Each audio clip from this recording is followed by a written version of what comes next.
Hi everyone. Teaching assistant this week is still Ash because he just refuses to leave my desk. I'm so glad he finds statistics so fascinating. Few, apart from me, do. All right, today we're going to look at correlation analyses. Correlations are what we use when we have a continuous independent variable and a continuous dependent variable. The one that we're going to study in most detail is Pearson's R correlation coefficient. This is a parametric test, so that means that there are some assumptions that need to be met for it to work. The key assumption for Pearson's R is that both the independent variable and the dependent variable must be interval or ratio level of measurement. So you need to make sure that within SPSS you've accurately identified how each of your variables is measured in order to use this test. The reason it's called Pearson's R, which is so similar to the Pearson's chi-square coefficient that you saw last week, is because Pearson was a very famous statistician who liked naming tests after himself. All right, so let's look at an example. We're going to consider, is there a relationship between students' GPA and the number of siblings they have? Before we do that, though, let's just look at some of the background information with regards to correlation.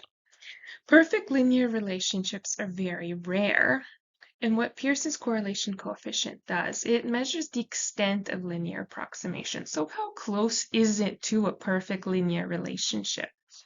And the way it does that is by measuring it from -1 to +1. So the closer you are to either -1 or +1, the better the linear approximation.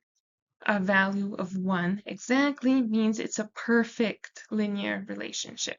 And that usually means that either you're comparing the same variable to itself or you screwed up somewhere else in your analyses. You will not get perfect relationships normally.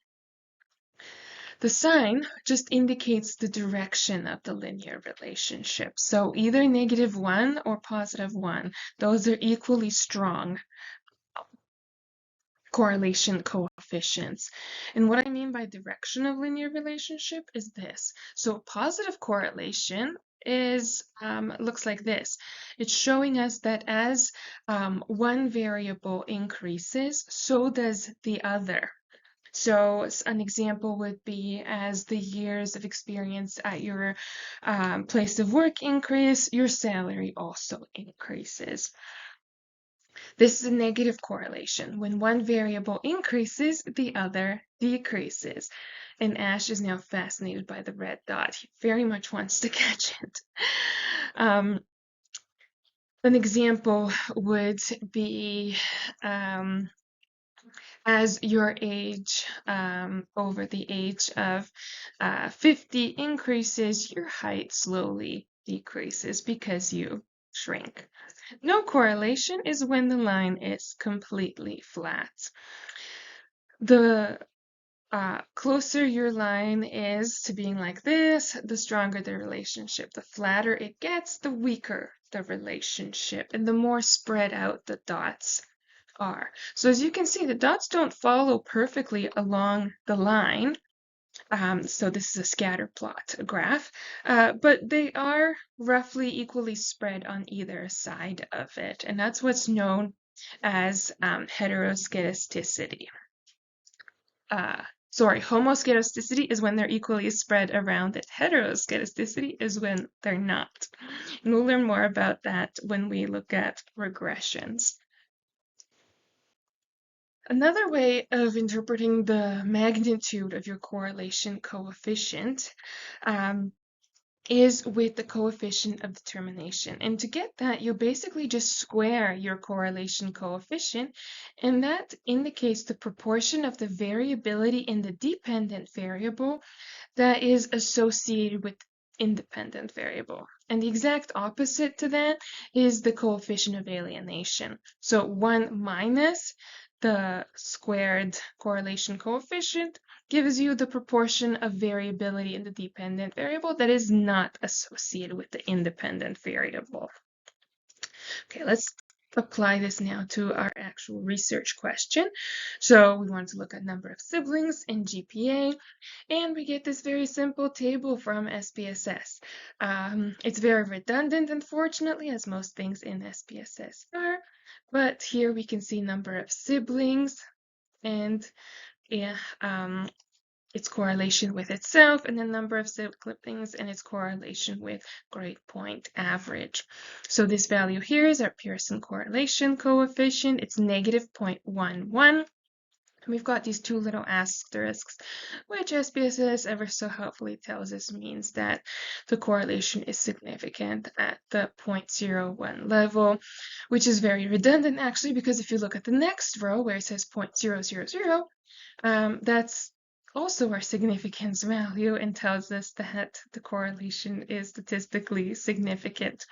So thanks SPSS for all that pointless information. And if you look right here, that number is repeated because now this is again grade point average with number of siblings, and then grade point average correlated with itself, which is a perfect one. So ignore these ones, focus only on the two different variables. So we know it's statistically significant, but so what? Is it actually meaningful? The good news is that the correlation coefficient all on its own is also the Pearson's R effect size. So if we look at the effect size measures here, we see that it qualifies as a weak effect. So the way we would write that up is the relationship between students' GPA and the number of siblings they have was assessed with a correlation analysis. There is a significant negative correlation between the number of siblings and GPA, and here I report my exact correlation value and my significance value. The more siblings a student has, the lower their GPA. And this is a small and weak but statistically significant effect.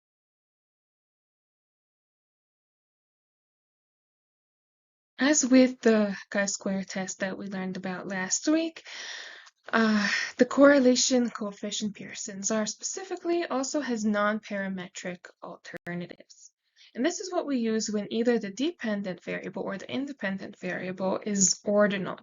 So if it's ordinal, we can still do a correlation, but now we change the correlation coefficient. The most commonly used one is Spearman's rho or Kendall's tau. I personally would recommend Spearman's rho. So an example would be, is there a correlation between how easy it is to get marijuana and students' risk of trying marijuana? I'll show you how to do this within SPSS, but the table looks very similar to the Pearson's R correlation. Just at the top now, we're going to see non-parametric correlations, and it's going to say Spearman's rho here as the correlation coefficient. Otherwise, how we interpret the table is exactly the same. We look here for the correlation coefficient. We see it's negative 0.282, so that means that as our risk of trying marijuana increases, how easy it is to get marijuana decreases, and that's a statistically significant difference. If we look at the effect sizes, how we interpret Pearson's R and Spearman's rho effect sizes is exactly the same. Kendall's tau is slightly different. And then here's our write-up. So we specify here that we did use a non-parametric correlation. So the relationship between students' perception of the ease of getting marijuana and their risk of trying marijuana was assessed with a non-parametric correlation. The results indicate there is a significant negative relationship. And then I present my statistics and I explain exactly what that relationship looks like. And I state this is a moderate effect size. Always, always, always include the effect size. You will lose points if you do not. To help you test your understanding of the material, please browse through the methods and results section of the correlation study that I posted to Brightspace. You don't need to read the entire thing, just check. Do you understand what it is the authors were trying to do, and do you understand the results they obtained?